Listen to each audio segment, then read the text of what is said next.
And we are live. All right. So as folks start to come in, I again just am super excited as always. This is one of the things I look forward to every single month. Speakers Magazine, the official magazine of Black Speakers Network. We are in the building, and of course, each month we have an opportunity to really bring each issue to life and be able to share and celebrate not only the amazing speakers that are immortalized in the pages of Speakers Magazine, but also really have a chance to meet the person who is gracing the cover. And so this month, Rushion, that is you. So looking forward to having this great conversation, and welcome to the Black Speakers Network community. So before we turn it over to you, why don't we just do some quick intros for those that aren't familiar, and as we're coming in, if you're watching this live, want to say hello, maybe give us a hashtag BSN in the comments, or let us know where you're joining from. But this is going to be a really great conversation. And Pam, I'll turn it over to you. Hey, thank you, Brian. So Black Speakers Network, hey, what's going on? So this is the month of April. It's springtime. We got Rushion McDonald on the cover. I am the publisher, and this is one of my issues I am so happy about. Earlier this year, I was like, Rushion, unanimously, you're going to be the cover person. Cover girl, cover guy. April, I said, I want you to grace this cover because your story is amazing. People need to know more about you. And so that's really my whole point, is just making sure that people have the shine that they deserve and need. And I didn't realize you had some new things coming up too, but people need to know about Rushion McDonald. Okay. He is the real deal, coming out of ATL with this beautiful background here, with this spring background here. And want to give a shout out to your PR person, Jacinda. She is great. She is conscientious. She's on top of things. So, hey, Jacinda as well, because Rushion can't do all this by himself. He has a fabulous team.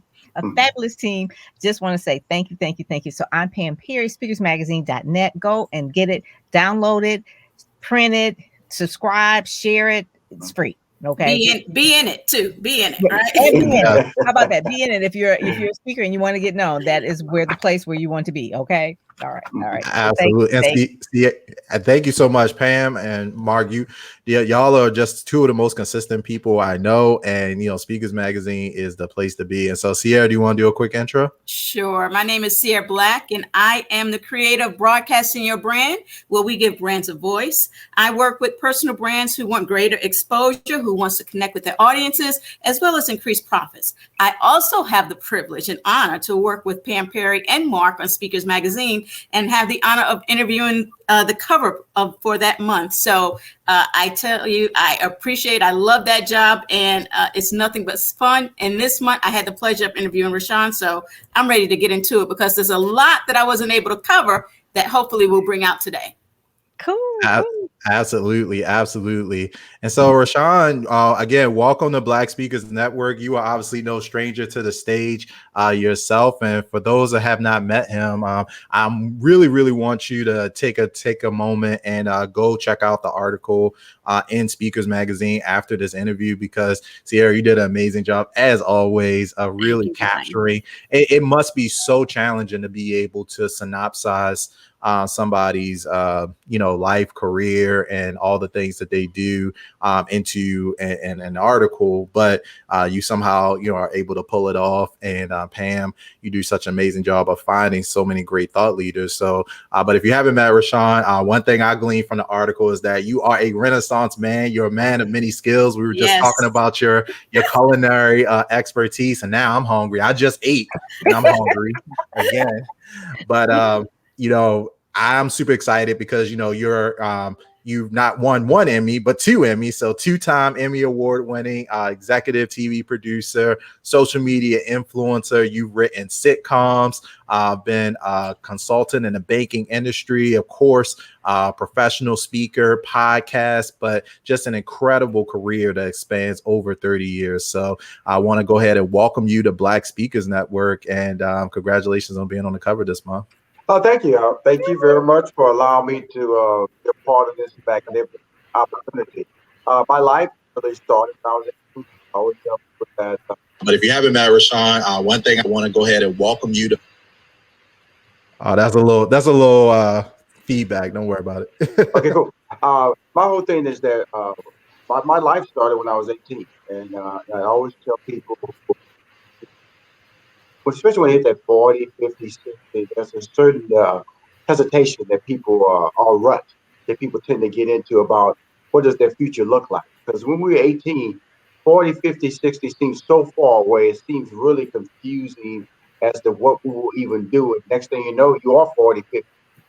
And then when you get to those critical years, it's important you understand that there's a lot of tremendous opportunities for you to pursue your dreams. And that's been my message the last few years is to try to keep people focused on on the opportunity and not be bit down by people telling you a certain age and you should give up or you should look a certain way or you should marry a certain person or you should date a certain or you should be in a certain job. I live my life for Rushion McDonald. I live my life as an example of what you can be. There's not a silver spoon in my mouth. There's things tied to hard work, but it's also tied to a belief that it can be done. And when I look at people who don't get it done, I'm disappointed because it's either tied to they've been brainwashed by the system that their color limits their opportunity, or their gender limits their opportunity, or their age limits their opportunity. So I am a direct descendant of being able to tell you that you can do whatever you want to do as long as there's a maximized effort and a consistent effort to accomplish that goal. No, that's awesome. That's powerful. I think on my very first business card.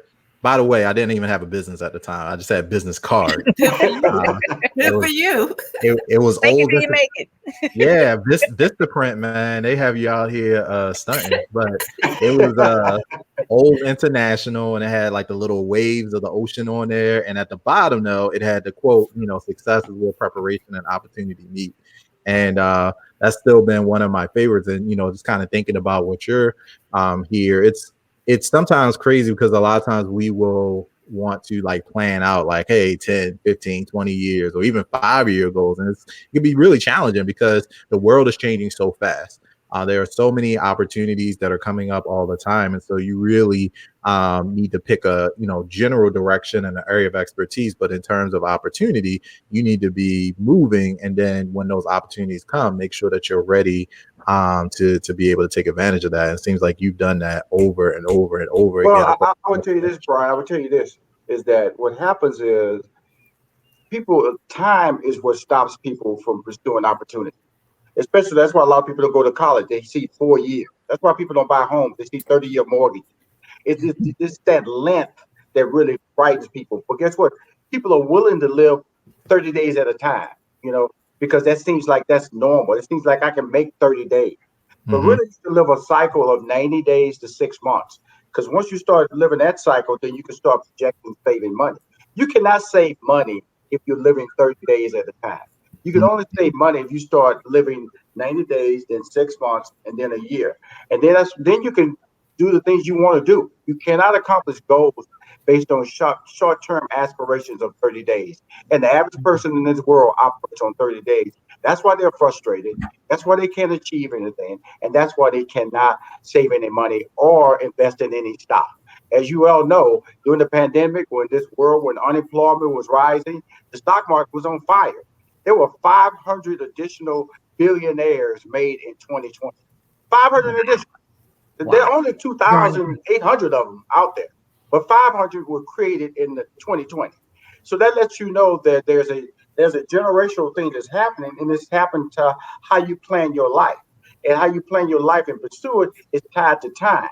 And I tell people, bring it down to 90 days, a functional period that you can get through before you start talking about 1 year, 2 years, and 4 years. Because those projections can lead to frustration and also can scare you away from your opportunity. Rushion, I want to ask you this about time, and you have a lot of different passions. So talk about multi-passionate people. So someone who wants to be a speaker, someone who wants to start a production company, someone who wants to start an incubator, someone who wants to start a magazine. So talk about the timing of that and how long maybe for you when you created something, how long you took it to incubate before it really got traction and took off? Right.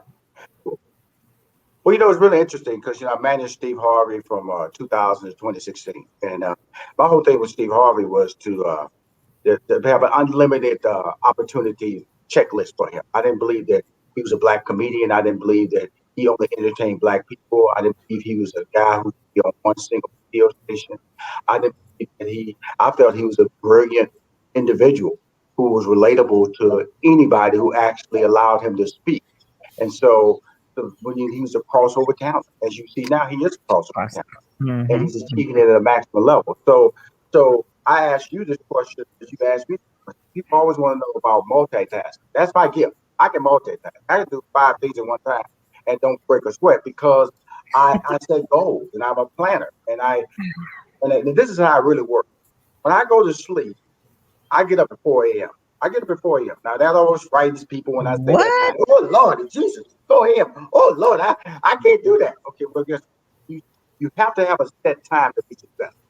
And secondly, when I go to bed, I actually tell myself why I'm going to get up. See, that's the problem why people can't get up the next day because they just go to bed. Now, whenever alarm goes off, if you haven't told yourself or set a goal or reason to get up, it's very difficult to get up out of bed to move forward because there's no goals tied to the reason you get up. And so that's why it leads to people not getting up at a certain time, or they hit the snooze button because they feel they have nothing to do. So in order to be a multitasker, a goal-oriented person, you have to set goals prior to going to sleep, saying, well, when I get up, I'm going to do this. And guess what? You'll get up. I'm not saying you're going to happily get up, but you have a reason to get up, and that allows you to be a functional person today. He said you may not be happy about it, but you will have a reason to get up. Absolutely. I'm never happy. I'm telling you, my phone is really in my restroom area, bathroom area. So it's a nice walk to get to it, okay? And that's the reason, okay? Because I am never happy at 4 a.m. I get up, but I know why I'm up, though. I know that. I know why I'm up. So that first hour is spent stretching, is spent watching news. It's my time. See, what people don't have every day, they don't set aside time for themselves. And so what happens is when you wake up at 6 and suddenly you look into the kids, or suddenly you get dressed to go to work, where is your time? Because you're not going to get it. You're not going to get it on a 15-minute break. You're not going to get it on a lunch break. You're not going to get it dropping off your kids. You're not going to get it picking up your kids. You're not going to get it when you come home to make dinner. You have no time for yourself. So from 4 a.m. to 5 a.m., that's Rushion McDonald time. I can read the newspaper when I feel like it. I can stretch. I can do whatever I want, but it's all a forward motion of putting my day together, getting my tone right, and getting my life right. And so I have set aside time for myself because guess what? At 4 a.m., generally nobody's up to call me or bother me. I know that's right. You ain't going to get nobody calling you at 4 a.m. Oh, no. Well, I think that's They'll call me at 5 just to check, and I answer hello. Oh, you really do get up early. Yes, I do. What you want? So you were one of the people that was responsible for Steve Harvey really getting on Family Feud. So because you saw him as a crossover talent, and you see things in people, and that is really like a gift of yours because you, for Money Making Conversations, your podcast, you see things in people where it's quote unquote, it may not be a brand name or a no name yet, but you see something in people and then you bring that out. That is a gift that you have. I think that everybody has a limitation because what happens in life, and I've said this when Ms. Black was interviewing me, it's about perception. People have a perception of what they think you're capable of doing. And I fight that perception by looking at what you can do. I use the word can versus capable. Okay, so when I look at a person, I evaluate their strengths and their weaknesses. And always their strengths about if they can do multiple things, and it's always tied to hard work. One thing about right now, Stephen A. Smith and I manage his career and run his production company as well as my own company, 3815 Media. Super hard worker. Nick Cannon, super hard worker. Gabrielle Union, super hard worker. Wendy Raquel Robinson, all these people, Lala Anthony, all this, just a number of people who've been in my life that I've had in-depth conversations about. Jamie Foxx, Monique, all these people who have Cier and Tamara Mowry. All these people are individuals who are hardworking people. So I can't make lazy people successful. I can only help Ooh, come people on. who want to get up to be Come on. successful and who are willing to multitask and also willing to trust that needs to be a plan to be successful. And that's how I look at people. If I see a person who's talented but lazy, you're not a person I'm going to talk to because I'm going to frustrate you. Because I'm going to ask you to do things that your DNA will not allow you to do. Whew. Man, I need to have you in my ready, set, go speak booth. I've been trying to tell him. Right, that'd be great. I appreciate what he said about the hard working, but I want to go back to what Pam was alluding to, and that's your ability to spot talent, though. Mm-hmm. It's not, a person can be hardworking, but may not have that skill set. But you tend to be able to spot that talent and the longevity, the crossover of where you can take a person. Can you talk about that a little bit? How do you do that? How do you foresee that? Because you have worked with so many people and have built, successful brands and careers and financially. So what is it? It's your gift in you that you're able to foresee the longevity of a person's career. Well, I'm going to say something very honest to everybody is that I generally try to run people away from me. When they come up to me, I generally try to get stepping. Please get away from me. Because if you stick around, that means something, right? Yeah, because the thing about it is that I share a couple of stories. It's funny because when I started Money Making Conversation, what I didn't know was that a lot of people who are successful, I will eventually interview them, and I forgot I ever talked to them. Okay. Wow. And because I get a lot of. Remember when we met? When did we meet? Oh, okay. And so it was a really funny story. Felicia Henderson, one of the top writers in Hollywood. Right now, she has a deal with Fox Television. You've seen on Empire. She did Soul Food many years ago, and currently is just one of the top African American female writers in Hollywood. She was having a barbecue in the back of her yard, and this young lady walked over to me and. She was speaking to me. She said, "Well, Felicia said I should speak to you." I go, "Why is that?" She said, "Well, I'm at a crossroad here. I have a book offer, and I don't like the money they're offering me, and I don't know what to do." And I said, "Excuse me, is anybody else offering you any money to do a book?" She said, "No." I said, "Why are you talking to me?" That's real. You gotta have some thick skin to talk to Rushion. No, because like He said, wait a minute. He said, "Is anyone else offering you anything?" People live in their own like reality bubble. Anybody else coming to you going, "Hey, write for me"? The beauty of this conversation, 13 books later, she's one of the top writers in the industry. Wow. Because the advice that she took from me was, you had to shake them up. You had to shake them up. It was always funny with Stephen A. Steve Harvey. He used to always say, "Man, I don't know how you do it. You just walk in a room and just start dismissing people. Nah, that person, don't talk that person. Don't talk that person. Really wasting my time." And so because what I do is I have an evaluation of what people are, and I'm gonna tell you something. I watch television all the time, so people don't understand how I watch television. I watch movies all the time. People understand. I watch read newspaper. Because when I get up at 4 a.m., I used to Houston Chronicle, I do CNN, I do ESPN Sports. So I really learned about the industry when I look at Deadline, which is a variety. And so I read all this information between that 4 and 5 a.m. So it's kind of like I'm studying my life. I'm putting everything in perspective. And so when people talk to me, I'm kind of like grounded in the conversation of being able to handle any situation that's put in front of me. And so when people come to me for advice, or people come to me to talk about different situations, I'm able to cover that subject matter at ease, and I'm able to spot if they're really relevant, or they're one-offs, or they're people who really were just lucky. People that are the one-offs. That's deep. He said, "If you just lucky," that's a conversation in itself. Yeah, there's a lot of people are lucky because of the fact that they don't put together consistency tied to that opportunity. You know what I'm saying? And really, when I talk to people and when I'm discussing anything with anybody, is that anybody can be successful. I will tell you that right now. It's the amount of effort that you put into the success and what relationships that you create to maintain that success. My ability to be successful now after leaving Stephen Harvey was only tied to the relationships I created when I was with Steve Harvey. If I was a jerk or an asshole or a person who was arrogant, I will not be sitting on this call right now talking to you because I would not have had any resources or any relationships that would have believed in me and allowed me to step forward to my next stage of life.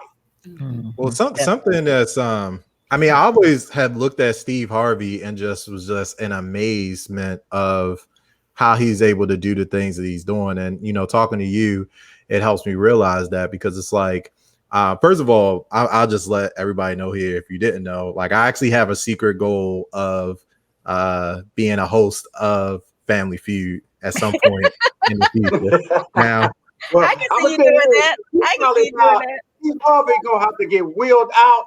I'm talking, he be going like this. He ain't nowhere. Okay. I wish him the best. I mean, this is like a 20-year ambition type of thing. But I've said that from I was sitting getting a bar back when I used to get haircuts. They would always have Family Feud on, and I was like, man, I could do that. But then I was looking like, okay, it's not just I can do it. I was like, man, I really want to do that. But any case, I was just always in awe of his ability, because he had Steve Harvey show, right. Radio show, yes.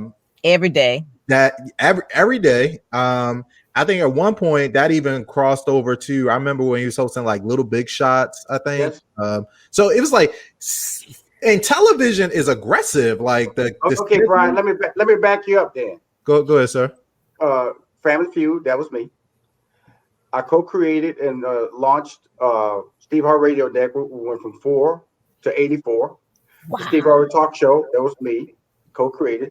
Yeah. The 3 #1 books that went #1 New York Times bestseller, that was me marketing that. The 2 movies that were box office success and went #1 3 consecutive weeks in a row, that was me. And so what I'm saying is that the vision. I will push you. When you come into my life, will push you. Either you're going to hang with me or you're going to run off. He is so talented that he wanted these things. But know this about the fact that you got to have somebody to see something in you that you don't see. Okay, because Brian, I will see something in you. Pam, I'll see something in you, and see I'll see something in you. Now it's up to you to accept the responsibility of what I see. Okay, which is going to come with challenges, And I'm not going to say Steve Harvey liked talking to Rushion McDonald all the time, because I'm going to say some things that'll challenge you to be better. The whole thing about Family Feud. Family Feud came about was he didn't even know there was a Family Feud opportunity when he went to LA with me, because he felt that he didn't want to be a traffic cop, and because we had an opportunity to do star search before Arsenio Hall. But we sat down with them, and they wanted him to be a traffic cop. So we said no. That gig went to Arsenio Hall. Okay. Then, so we didn't want to be a traffic cop. So I looked at Family Feud, and but I didn't like the way it was set up. And he looked at it. He said, "I want to do that show." But what I liked about Steve was on his feet, and all those years of watching him on Showtime with Apollo, he's brilliant in improv. So I felt that, okay, if I could get him on a show where he was on his feet and his ability to improv, and what people don't know about Steve Harvey, there are actually 2 types of Steve Harveys on Family Feud. There's this professional host that comes out. Got family on the right, where he has this really, really, I call it the white version of Steve Harvey. He comes out there, "Oh, you guys are ready to play Family Feud?" Yes. And then when he goes and meets the family, that's Steve Harvey. He goes down the line. He says all those things that you love about Steve Harvey is down the line. But he has the natural ability to understand the roles that must be played in order for that show to be successful. And that's why Steve Harvey is who he is. That's why he's brilliant. I'm so glad that you walked us through that, because I think sometimes we want to go directly to something that we see. And in the speaking business, we say all the time, like, there's some stages that you just won't get on, because like some stages, aren't meant for you. And there's a lot to be said about timing. But the culmination of all the things that Steve Harvey has gone through has prepared him to this point. And now he's able to execute in a way to us where it's just like, oh, that's just he's built for this. It's who you're surrounded with. Let's go to the Steve Harvey Morning Show. Nephew Tommy, I brought it from Houston, Texas. Okay, I discovered Nephew Tommy in 1992 on my comedy club, hip hop comedy stuff. That's how he got on the morning show. Carla, she came from Houston, Texas, from Magic 102. Shirley Strawberry, I knew her from 92.3 The Beat. That's how she got on the morning show. And then finally, Junior, he came from Houston, and I put him on the morning show because I needed a younger person. I always wanted to keep the age group of a voice on the morning show representative of a continued growing audience, because I knew when we was going into competition with Tom Joyner at the time, I knew his audience was only getting older. So I went, okay, if his audience is getting older, we have to be the younger version of him, and we have to come across as a much more topical version of him, because I felt that at the time, Tom Joyner was only playing old music. He was only playing old music, old school, old school, old school. Well, old school means that your audience is not going to get younger. And so when I launched, along with Steve Harvey, we sat down and said, hey, we're going to do a morning show where we'll do one old school song an hour, but the rest is going to be topical. And that's how you launch the careers of Jill Scott, Anthony Hamilton, Kim, the comeback careers of Charlie Wilson, because we chose a direction of being topical and relevant with our music format. And that's why all these careers just exploded, because of the fact that prior to us, music was just R&B music had rappers on it, and they would dominate the music. And so R&B singers didn't have a format anymore. And so we brought back a format that exploded the careers of all the Jill Scotts and all those things, and Erykah Badu's, because of the music changes. Yeah. One of the things I also hear, and Sean walking us through, is the importance of a team. Because like he said, these are things, Steve Harvey, of course, is out front, the front man, but behind Steve Harvey is a full team and someone strategically planning that for him. So not only the importance of a team, that you must have a strong team, but also the fact that Steve was coachable. You have to be coachable in order to reach that level of success. And that's what, that's the part that is so incredible about that back end. You have to have someone strategic. You have to have someone forceful. You have to have someone talented to see where you're going. But that front person must be coachable. Well, I would tell you this. What helped out me and Steve's relationship was that I was a successful stand-up comedian. Okay. So I did Def Jam. So when we were talking about stand-up comedy, he knew what I was talking about. So he never backed off or pushed back and go, What are you talking about? You're not funny. You never told a joke in your world. Well, yes, I have. Okay. Yeah. Yes, I have. You know who you're talking to. So I wrote sitcoms, because what happened was in 1993, Steve gave me my first writing opportunity on Me and the Boys on ABC. He gave me my first writing opportunity. And it's a very key thing that happened in our relationship, because the Me and the Boys was canceled for some dumb reason. It was 21 in the ratings. We had a 19 share. Can you believe having a 19 share today? We had a 19 where we'll be in the ratings, be number one. We were canceled. What does that mean? And so we were just out there off air. And so Robert Townsend, and I always tell Robert Townsend today, you saved my career. Robert Townsend gave me an opportunity to write on his show Parenthood on WB, because WB had just launched it at the time. And so I went from WB, then I went to I was driving around and I got a call from Arsenio Hall. I was shocked. Arsenio Hall knew about me at the time. He wanted me to write on his sitcom, so I went over to ABC, and then I went from ABC and went to Sister. I wrote to Sister. Then I went from Sister. Then I went to Jamie Foxx show. Then from Jamie Foxx, I went over to The Parkers, which was starring Monique. And all that period, I was developing my own resume. So if I would have stayed with Steve, I would have only had one resume. And I really wouldn't have had a body of work to show everybody how talented I am as a writer, because everybody would say that all my relationship was tied to one person. That was really a key moment in my career for myself personally, and also for the recognized talent in this industry as a guy who could write sitcoms, develop talent, cast talent, and also be an amazing executive producer. Wow.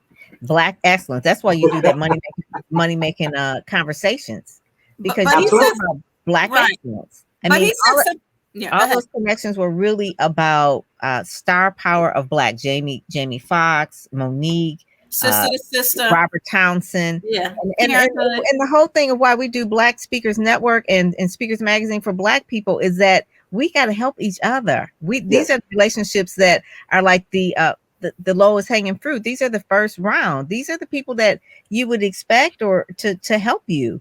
and know you and love you and endorse you and support you. So I just really appreciate that you stayed true to yourself, and that you went back to the Houston roots too. It's like, I'm gonna bring nephew Tommy. I'm gonna bring because it's like, that's, you remember your homeboy and your homegirl, and you don't forget. That's what I love. Pam, it's really interesting when I look at my life, and I remember in 2015, I was diagnosed with cancer. And I always bring this story up to people because it's important to people to understand that you have to live your life. And when you hear the word cancer, I don't care who you are, death immediately dominates your emotion, because you don't talk about people who survive cancer. You talk about how you're going to live through cancer. And I in your life does flash in front of you about, well, your woe is me takes over. And I would tell you, after a day or so, I didn't tell my family because I wanted to really look at where I was at in my life. And I would tell you something, I was all right with my life. I was all right with what I have, where I was living my life, what I had accomplished in my life.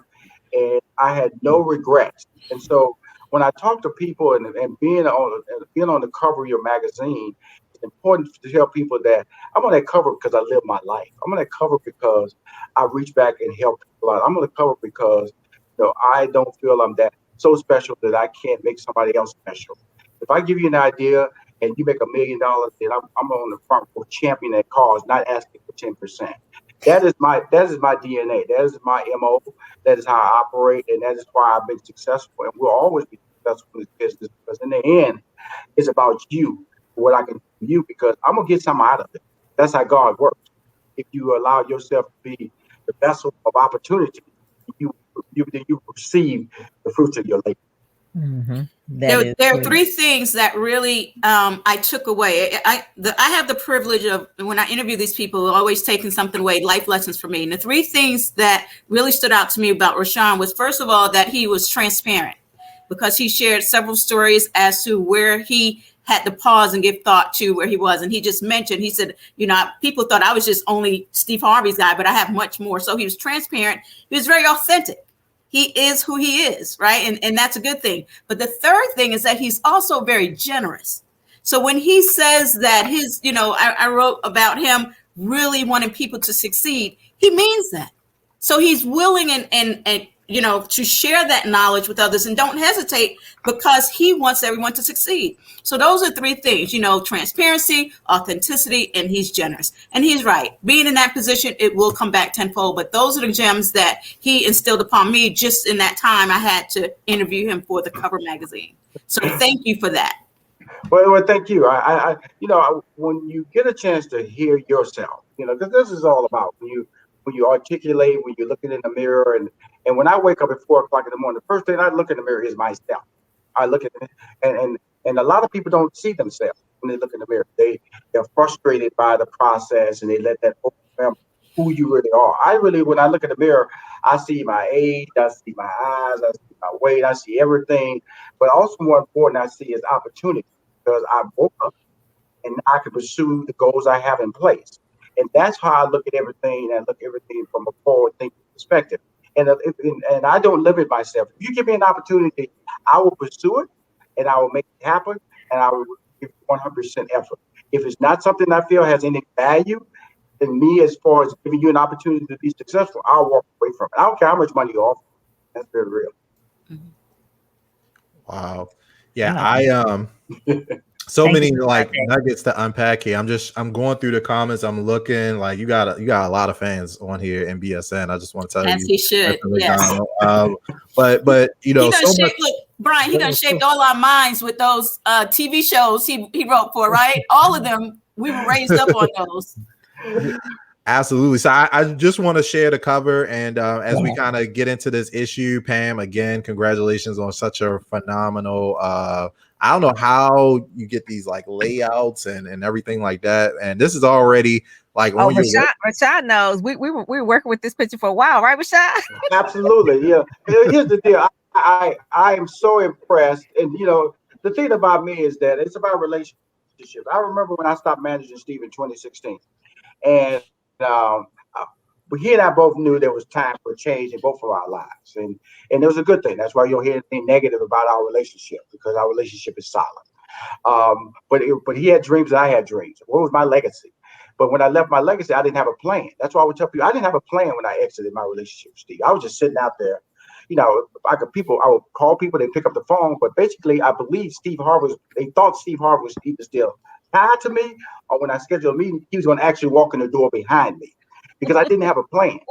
And so that's why I was talking about people. What's your plan? What's your next step? And so in the process of, I had to figure out a plan. I had to figure out a mission. I had to create a level of relevancy. The only reason I'm on the cover of Speaker Magazine is because I have achieved relevancy. Understand that. I'm not on here because of the fact that I've done something in my past. I am relevant today. And that has been tied to a plan that I put in place that was built every 90 days. And then I looked around and I realized, Rushion, you're trying to do this by yourself. So I had to put people around me, even though I may have not been making an income, because I tell people I left Steve in 2016 as a managing partner. 2017, I made absolutely zero income. Zero. Because wasn't nobody hiring me. Even if they did hire me, I didn't know what I could do for them. People came to me to manage them, but I didn't have a staff. I didn't have an office. I didn't have anything to equate a position where I would be professional enough to manage anybody. So you have to have a goal. I don't care how big you are or how successful you are. When you make that transition in life, it has to be tied to a plan and goals that you can achieve. That's the story that I wanted to come out. That's what I could not fit in that article, but that's the transparency that I'm talking about. Mm-hmm. That is good. Powerful, very powerful. So this issue right here is really the spring issue. And so the first page here talks about Speak Life. This is a young lady that had an idea about a tea, and we have to build up our immunity, this season of COVID-19. So she came up with this Speak Life tea, and she started this. She made this. She made it. That's her product. This. Yeah, I mean, because a lot of people sell tea, but she create. That's great. That's her. That's her. She's a nurse, and she had COVID, and she says, I've got to build my immunity up, and she put all these ingredients together in that cute little tea bag right there, and it detoxes your body. So that's one of the things that she has lost. I think she said 35 pounds or something by drinking this tea. Mm-hmm. The other one there, the gentleman there, he is a faith-based financial guy. He wrote this little ebook, How to Get Your Money Straight. So this was talking about money-making conversations. I was like, you know what? You need to be up in here, Dexter. So Dexter P. Jenkins is in there talking about money and how to get your money straight, because people need to get health as well. So, hey, those two go together. And if you hover over that, you can see there's videos of each one of those two as well. So there's a video here. Mm-hmm. Yeah. I like this. Is 52 tips. So it's like one tip per week if you go through up here. Bite size. Cool. Mm-hmm. And then this is kind of like introducing our Clubhouse thing. Every Friday at 5, we're doing a Clubhouse thing. So we're just really trying to get people in the Speakers VIP Clubhouse room where we can hear people, our speakers who've been on the cover. So Rushion, are you on Clubhouse? Rushion, are you on Clubhouse? Are you on Clubhouse, Rushion? No, I'm not. There's a lot of people trying to get on Clubhouse. I'm on Facebook, Instagram. I know. You got the podcast. Twitter. Twitter, I'm kind of like hanging on in Twitter. And I love LinkedIn, of course. I love LinkedIn. I love LinkedIn. Clubhouse, I've not ventured there yet. It's like TikTok. I'm not a TikTok guy. Yeah, TikTok is a little different. I mean, it's kind of like a good thing if you really are into dancing and all that kind of stuff. But if you have an iPhone, I could send you an invite to get on Clubhouse, and you could do like one of the Clubhouses on Friday. I'm not on there all day. Some people are on there like all day, but I'm not doing that. You probably got a lot of industry people on there that you would know that drop in and share knowledge. I don't think it's something you have to be on like all the time, but when you show up, I know it'll be a good opportunity to continue to be able to do what you already do. I would tell anybody, LinkedIn, it should be a platform that if you are a speaker, you're an entrepreneur, you're a business person trying to get your brand out, LinkedIn is the place to go, because LinkedIn is our modern version of a website. You don't have to build a website if you have a LinkedIn account. And I recommend that to everybody to do that. In fact, that's how I came back, being recognized as a commodity, as a person or creative or substance is through LinkedIn. And so that's important that people understand that Yes, I have almost 1 million followers on Facebook. Yes, I have followers on Instagram and Twitter, but LinkedIn is the key to my brand. LinkedIn allows me to speak to a certain amount of people. You know how people over there with cakes on there. You know how people over there have naked on LinkedIn with those booty shots on LinkedIn. You have people who want to talk business and try to build their brand. And I highly recommend anybody that put your efforts. If you're a person who's trying to build a career, trying to build a brand, trying to market it from a professional standpoint, be a part of LinkedIn. There you go. From a professional standpoint, that's what we're saying. We ain't trying to get on there and get no booty shots up on LinkedIn. No. I'm horrified sometimes when I go on Facebook. I'm absolutely horrified. Oh my God. Sometimes I want to be a parent. Sometimes I go, I just want to start being a parent. Stop. Oh, my what is your name? Laura? Lenore. Lenore. Yeah, Lenore, she was on there. Yeah, sometimes you just want to just go off and say, listen, you need to quit busting it. You know, don't bust it. Just anyway. So Daryl is he's a guy. He's a sports guy, former sports guy. Wrote a book. Now he's out here speaking, and he is just really doing. And you'll see his video too. He did a TED Talk, so that's his video. That's a great cover. Yeah, his book cover looks amazing. Yeah, cool. Yeah, good branding he got going on there. Good job, Daryl. Jasmine and LD, those are a couple of people there. They have their bios. Now, one of the things that I always tell people about branding is that when you get in Speakers Magazine, I like a bio to be about 250 words. And so counting the words is real important. So it doesn't have the same look as maybe Daryl's did because there's more words. Words are important, but also too, we need to make sure that we bring in people with the good artwork. So Jasmine and LD, they have great bios and things like that. And their videos are there, I believe, as well. I think LD's is for sure. Nope, they didn't have a video. Yeah, no. That's one of the things we want to make sure we always have a speaking reel. Yes. Rashawn got his video.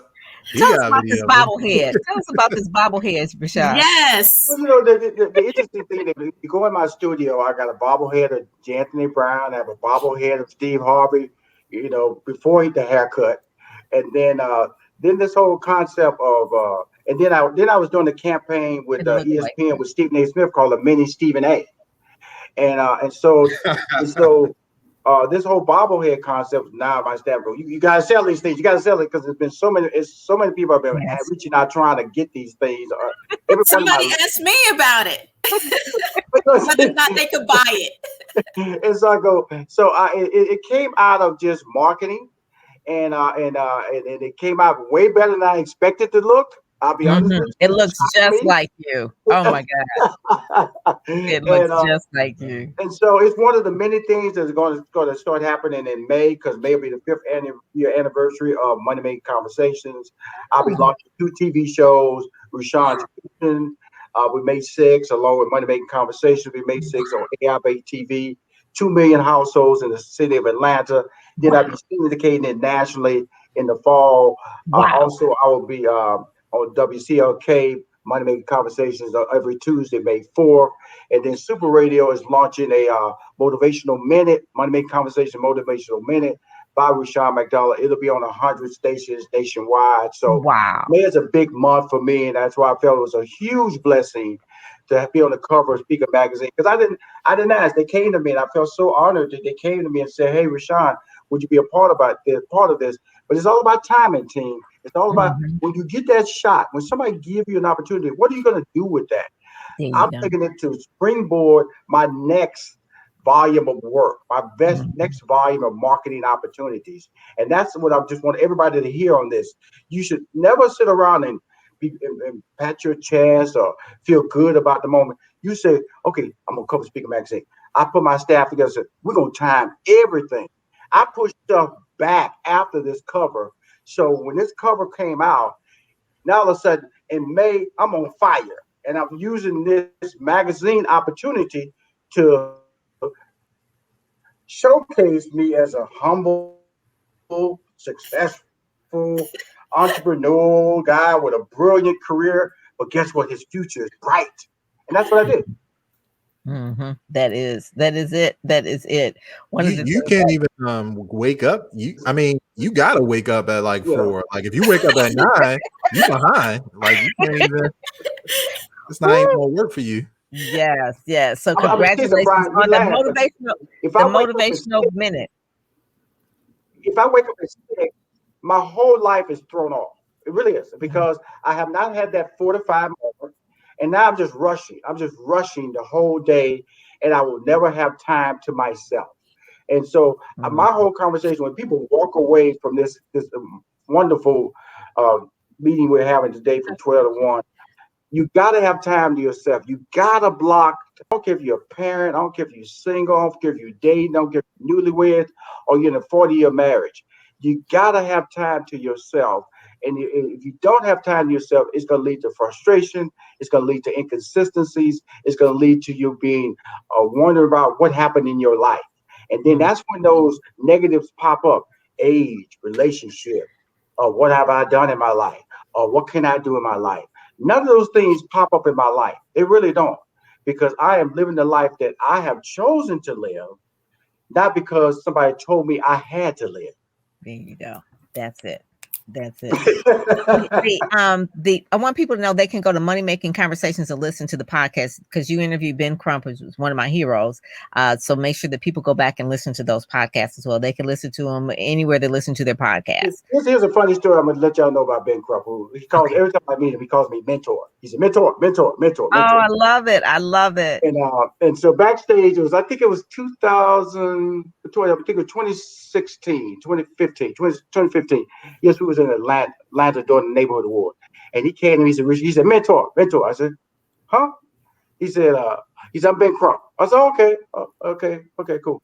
And my technique, I try to run you off. Okay. Okay, Ben Crump. And he said, listen to me. I'm standing in front of you because you are going to help me reach my dreams. I said, okay. I said, really? I said, okay. And from that moment on, he just listened. He just absorbed everything that I recommended. And one of the things I wanted to tell him, understand the responsibility of what he was about to walk into. I said, there's a huge responsibility of what you're about to do in your life, taking on the responsibility of what Black people have not had, and Johnny Cochran didn't even do what he's doing today. Because Johnny Cochran came really from the O.J. Simpson trial. Attorney Benjamin Crump is right out there at the forefront of civil injustice. And he's a lot of slings and arrows. But here's a man way back in 2015 that told me this is what he wanted to do. And when I called him the other day and we just laughed. He said, mentor. I said, brother, I love you because, the home ran from. I love you because you're a solid voice that we don't have leaders and you're one of our leaders and don't stop. That is good. We've got Althea Tucker, who is actually speaking on stage today at a leadership experience in Troy. I just saw her this morning. Annette Morris, I believe she is a BSM member. I want to say that she is. Yep, I think Annette Morris is Brian. Oh, Brian fell off. I'm here. I was trying to get more real estate. Yeah. Okay. BSN in the building. Yes. Grace Holden's also BSN as well. This gentleman here, One Belief Away from Stage Stardom, is a really good mindset book right there. You need to read that one. He is good friends with Joe Vitale. I don't know if you know Joe Vitale, but he and Joe Vitale are mindset guys, mindset. And so really One Belief Away from Stage Stardom. Grace Holden is great. She's a BSN member. Patrice Saunders, I believe BSN member as well. Yep, Patrice is, and she's got her speaking thing. My Ready, Set, Go Speak program, readysetgospeak.com, is really to help people get out there and get known. That it really take people from step by step on what they need to do in order to get out there and go speaking. That's one of the main things I want people to do. And then the last page is someone in your area. I believe she's in the DMV area, TC Cooper. TC Cooper, who is really the faith focus flow, which you talk about focus, Rushion. She talks about that too, about faith focus, and then you flow into your purpose. That's her thing. Talk about alignment. So that is TC Cooper. But that's the issue. People can go and download it for free, and we are right on time. I'm just like, Brian, get out of here. We are like Look, with the production. well, I'm just what I'm saying. When Family Feud is looking for a host, they want somebody That's that's right, Brian. punctual Put it in the and air. that can think on their feet and can wear a suit. Put it out there. They may do just a guest time, No, they won't. maybe No, they one won't. No, person hey, at a time. Brian, I'm not gonna let them lead you there. No, they won't. No, they won't. Steve Harvey ain't going nowhere. You keep that bald head and you grow a thick mustache, but he's not going anywhere. I tell Stephen A. Smith that all the time. I talked to Steve today. I said, okay, man, I sure wish I had a show like Family Feud. Stop. There's only one Steve Harvey. You're Stephen A. Smith. Love to be the person that you are. There you go. There you go. Well, maybe you can get your family on Family Feud. How about that? How about that? There you go. There you go. But here's the thing, though. Like that's a legacy franchise. Like, I mean, Family Feud has been around for what, like 60 years? Well, he's the longest continuous host in Family Feud's history because he got the job in 2010. Now it's in 2021. It's over a decade he's been the host of Family Feud. It went so fast. It did go fast. And it's Who the highest was rated before game Steve? show. You can't even remember who was before Steve. Who was before Steve? It was the guy who was the dancer. Who he was from what's that dancing show? Where you ballroom dancing. Dancing with the Stars. Yes. He had won that show, and we again nobody you should remember because Steve Harvey has been the host the last 2 years. I've seen clips of like I think his name like Richard Branson. Who's the host that used to kiss women on the lips like back in the 60s? Oh, I remember that guy. Yeah, Richard somebody. Richard Dawson. That was the Richard Dawson. Great host of Family Feud. Richard Dawson and Steve Harvey. He was straight. Please forget about him. He was straight up kiss women on the lips like, hey, come here, darling. Yeah. I'm like, wow, how did they? Unbelievable. Not doing that. Listen, this has been a great conversation. As you mentioned, Pam, we are right on time, so I definitely want to give you a last word, Rashad, as we close out. We got the magazine right here, and as we kind of look toward the rest of April, we got it on your wall. Boom, that looks good too. I got you got you can get a frame from what I get this frame from? Hobby Lobby. Yeah, like Michael's or something like that. Yeah, he said he was getting framed. Don't worry, y'all. This is very temporary back here. Please don't think I was doing this yesterday. This little happenstance look right here is not how Rushion does this. This man is gonna be framed out with some wood around it, with a no glarish glass. Okay. There you go. Everybody, I love, I respect, and I appreciate it. The opportunity to be on Speakers Magazine, and Pam and I already spoke. It's about relationships and anything I can do within my power, and I have a lot of power. We're going to do some great business with Speaker Magazine and keep elevating the talent that comes on this magazine cover because it's already amazing. But we all know there are ways you can get even bigger, and we're going to get bigger. Okay. Amen. Absolutely. Thank you. I received that. He sees the talent. So I received that.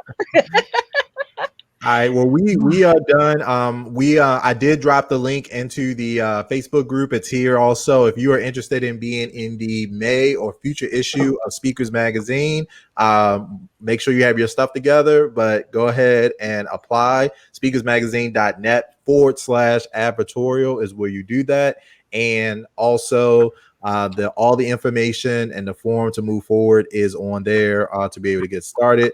And yeah, we'd be looking forward to celebrating you all next month. Cier, last thoughts before we wrap up? No, just thank you again, Rashad. Thank you for allowing me to interview you. Thank you for opening up to me, and thank you for welcoming me. I know you say you push people away, but I didn't feel that at all. So I feel privileged, and I thank you for that.